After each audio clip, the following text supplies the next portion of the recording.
Hi, Pierre Paul here. Well, I think you'll agree with me. We live in very interesting times. We've got the geopolitical environment, which is quite worrisome with the war in the Middle East, in Ukraine, China roaming around, Taiwan wanting to take it over. We have a severe housing crisis. Homelessness is on the rise, encampments in cities across Canada. We have a divided country where nobody seems to be able to work together to get important things done. Huge budget deficits at the municipal, federal, provincial level. We are crumbling under tax burden, whether it's the carbon tax, the capital gains tax, which we'll talk about in a moment. I'm worried about Canada and governments at all levels being able to deliver on their promises and create wealth for this country. Accordingly, my belief is that we need to take charge of our destiny, of our fate, and especially when it comes to wealth creation, because government sure as heck are not going to do it for us.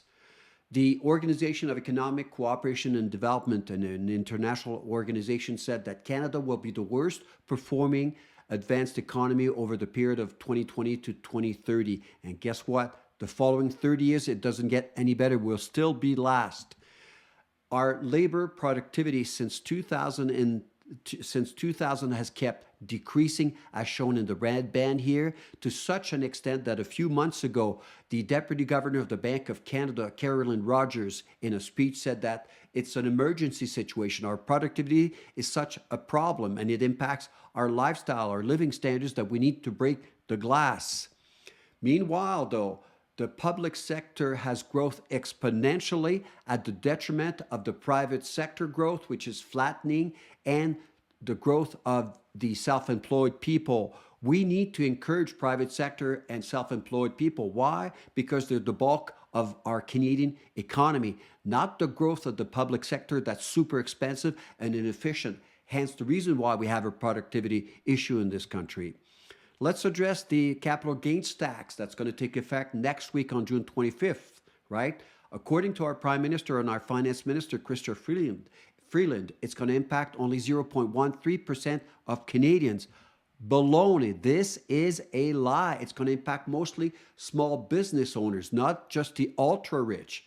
According to a study done in 2021 by the Fraser Institute, this capital gains tax is going to impact small business owners. 38.4% who paid capital gains tax were actually making less than $100,000 a year.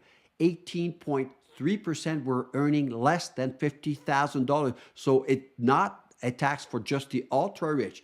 Yet our Prime Minister in his video said it's going to impact only 0.13% of Canadians who earn $1.4 million a year. Baloney. We have to wake up and educate ourselves here and not stop accepting these lies day in, day out. Canadians with, modest annual incomes own businesses, right? Like I said, it's the bulk of our Canadian economy. They own second homes or stocks, and they could end up paying this capital gains tax if their asset increases in value by over $250,000. Economic research shows that this is the worst kind of form of taxation that you can implement because it reduces the incentive to invest and innovate. We need to encourage innovation and the private sector and the self-employed people, because this tax is going to deter investment in Canada and chase away capital. Investment in Canada is collapsing. Since 2015, investors have fled Canada. And again, that all has an impact on our living standard. Once the capital gains tax is going to be implemented next week, we're going to be among the highest taxed in the world based on capital gains. Now, I want to talk about monetary policy a little bit. I know many of you may not be comfortable with this. Neither was I a few years ago, but as an investor and as a Canadian, we need to educate ourselves to stop believing these lies that we're being fed day in, day out. So there's three ways of measuring money supply in the economy. You've got M1, which is the cash that you have in your pocket, your checking account, and your savings account. That M1 is very liquid form of money, right? You have ready access to it, okay? But it's not used to measure really appropriately the supply of money because it's not tied to other economic variables. Then you have the second way of measuring the supply of money in the economy is M2, which includes M1 plus certificates of deposits, if you will, or certificate of deposits, which is basically their savings accounts with a fixed interest and fixed term. All right. So it's less liquid. It's not, you cannot tap into that as readily as you can with the kind of money that's included in M1. But we use M2 to really accurate or more accurately determine how much money is in circulation in the economy. Then you got M3, which I'm not going to go into. That's more like institutional money, money markets, and so on. That's not part of my video today, and that's not my point. My point is about M2, which is the one money supply that we use to determine, predict inflation.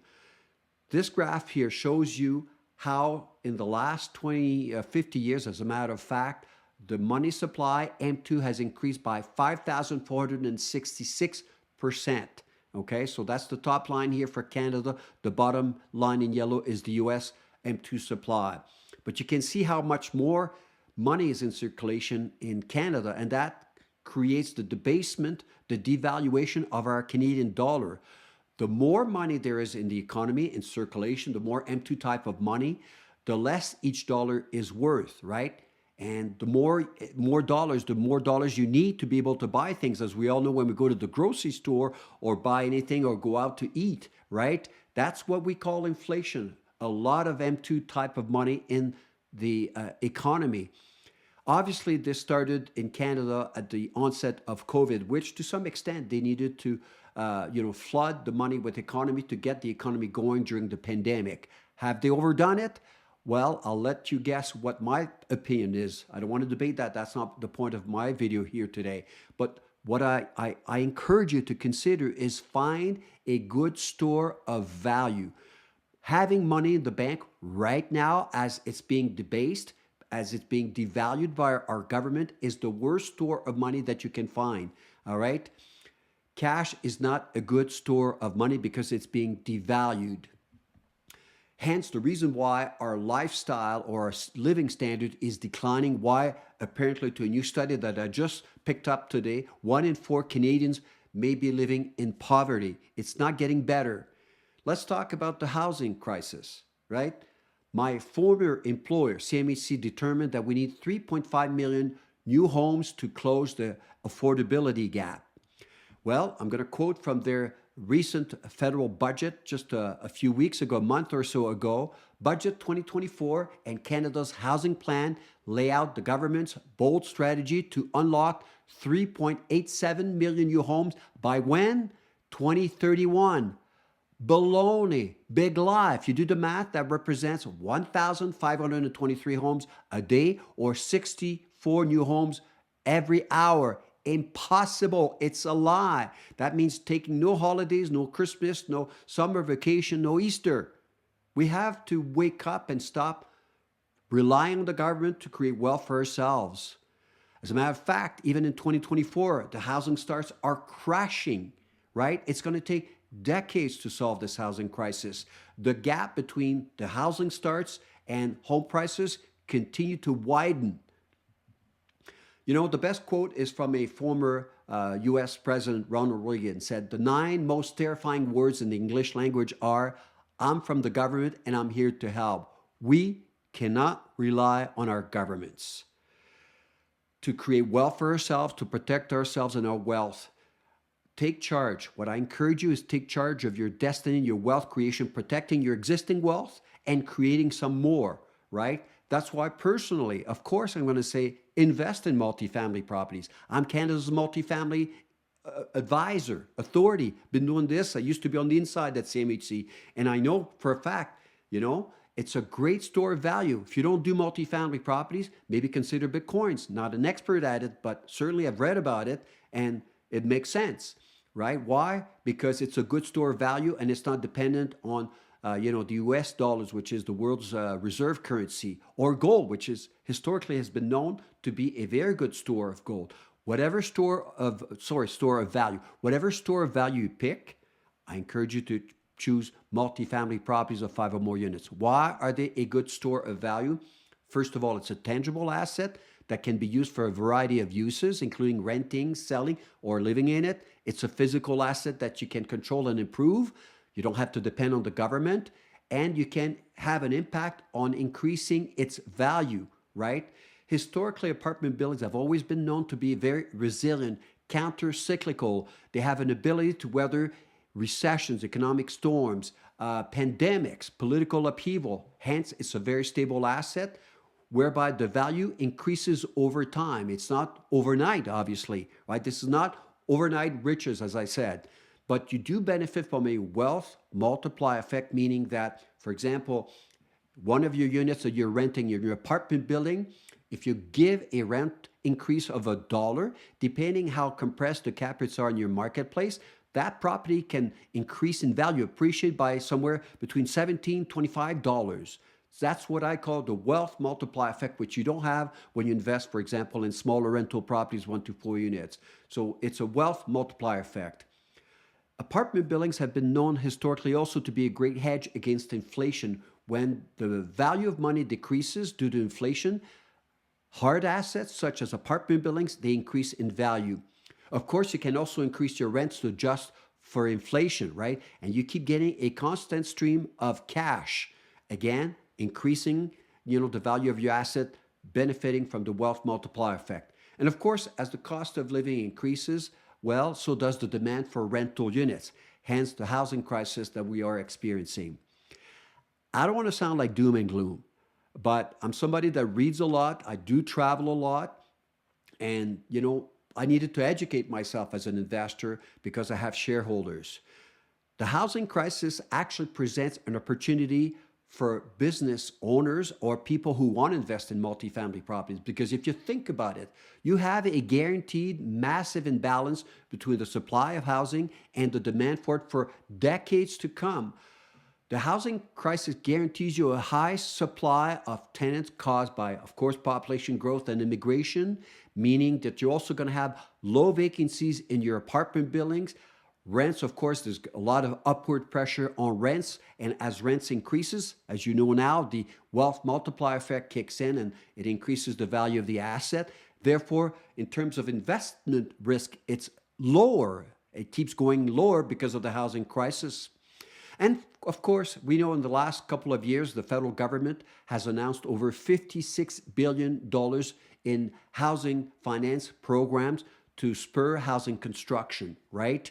Well, if you want to join the bandwagon and the opportunity of the housing crisis and be part of the solution, well, you need to know what these financing rules are. And accordingly, I'm more than happy to educate you in this sphere, which I've been doing since 2008. When I began in 2008 speaking across Canada, very few people were teaching it. Now, a lot of my students are teaching using some of my content. That's fine. That's a sign of success. I'm okay with that. I believe in abundance, not scarcity. And I want to continue to create abundance for you and for myself and my family. My next workshop is on June 28th to the 30th. 3 full days, 8 hours a day. I'm not joking here. It's a lot of work, but what this offer that I'm including and I'm making to you today includes the on-demand course that you can do at home at your own leisure whenever you want, and attending the live virtual workshop. You can see in that picture there, that's the equipment that I use. I can see all of you on a big TV screen, 55-inch TV screen. It works really well. So whether it's the on-demand course or the live virtual workshop, the on-demand course itself, it's 70 self-paced videos. I think I have 8 modules there. In the on-demand course, there's one main case study that we analyze from beginning to end. And then if you attend in addition, which is what I'm offering you today, during the live virtual workshop, we analyze a lot more case studies, okay? I'll shoot another video to let you know, but the difference between the on-demand course is there's one main case study that we analyze from beginning to end, crunching the numbers and all of that. When you attend, in addition, the live virtual 3-day workshop, I go through a lot more case studies, actual multifamily deals, including some of mine or some that I do as a mortgage broker now. And we work the numbers until you're comfortable crunching them on your own. There's a bunch of downloadable templates, and we have guest speakers that come, including a building inspector and so on. So that's what the on-demand looks like. And again, I'm re-recording this As you can see, I look a bit younger there. That's a few years ago. But not that the content has changed that much. Mostly the financing rules, which I've already re-recorded that module. And of course, during the live virtual workshop, we only look at current changes, including the changes that were implemented last week by CMHC. And you get all the PDFs and so on, right? What I'm teaching you it's the same step-by-step process I learned at CMC that's going to make you look like a professional multifamily investor from the get-go, and in turn enable you to get the best financing terms and conditions in the business. When I say step-by-step process, I really mean it, right? Just plug in your own information and follow my templates. I've got checklist system to ensure that you don't skip any of the steps, you don't make costly mistakes, and to ensure that you have a successful investment. I'm going to share with you one of many user-friendly spreadsheets, right? Detailed instructions, how to use them. Put your numbers in the green cell and the calculations are done for you. Again, making you look like a pro multifamily investor from the get-go. I share with you all my personal tools. As I said, user-friendly spreadsheets, flow charts, all the underwriting guidelines, inspection checklists, sample letter requesting documents from the vendor. Basically, in essence, I'm sharing with you all the multifamily investing hacks I learned in my own investing career or as a former CMHC multifamily underwriter at CMHC. Now, I know what many of you are going to say. Pierre-Paul, I don't have prior experience, I don't have money, I don't have capital. Well, the majority of my students that came through my workshop who are now successful multifamily owners did not have capital either. Just like myself, they use OPM, other people's money. But you need to know how to analyze this investment asset, right? And look at them now. Right? Time and time again, this stuff works. It's what I use and it's what the industry uses out there. Okay? There's a reason why year after year my students rate this workshop over 9 out of 10 is because it works. So why couldn't it be you? It's up to you. I'm not saying it's overnight riches. I'm not saying it's easy. It's work. You got to roll up your sleeves and do it. But it depends how strong your why is. Do you have a burning desire to create wealth for yourself and your family and be a better version of yourself? It's up to you. I can help you with that. As a matter of fact, my mission has been since 2008, since I began speaking and teaching multifamily investing across Canada, is to democratize the access to multifamily investing in Canada. All right, I want to make it as accessible as possible for people in Canada willing to roll up their sleeves to create wealth for themselves. And my own management company, Matterhorn Real Estate Investments, has decided to sponsor you. All right, we're going to shave the cost of attending the workshop and getting access to the on-demand course. And by the way, you get lifetime access to the on-demand course. I've told you I've started re-recording the course, starting with the new financing rules. The entire course, every time I upgrade it, you get access to that lifetime. But what I'm offering you right now, right? The course, the 3-day live virtual workshop begins next Friday, so in a week and a half from now, for $2,100, all tax inclusive, you can join us. You can start your journey, but you got to do your homework. And of course, I guarantee my work. This is what I use as an investor, as a mortgage broker. I teach you how to underwrite, how to analyze the investment risk pertaining to apartment buildings of 5 or more units. And if you're not happy within the first day of the workshop, I'm going to give you your money back, no questions asked. Not worried about that. Of course, you know that I'm now a licensed mortgage advisor / broker. If you are in the process of buying an apartment building, please give me a call, and I'm going to give you a free half-hour consultation. And you can reach out to me at ppturgeon@maoki.ca in red at the bottom of the slide. And if you're considering building a new apartment building, which I highly recommend you do, that's how we're going to solve the housing crisis, higher density apartment building and so on, starting with 5 or more units, please reach out to me and I'll guide you in your process of building new apartment buildings.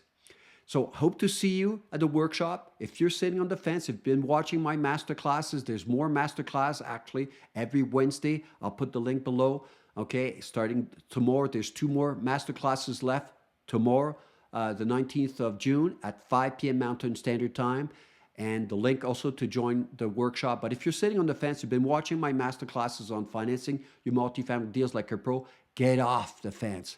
It's time for action, time to take charge of your life and your wealth, because you can't rely on the government. Find a good store of value, and apartment buildings are one of those good stores of value. In the meantime, wish you well. Go out there, love, be the master of your fate and captain of your soul. Cheers.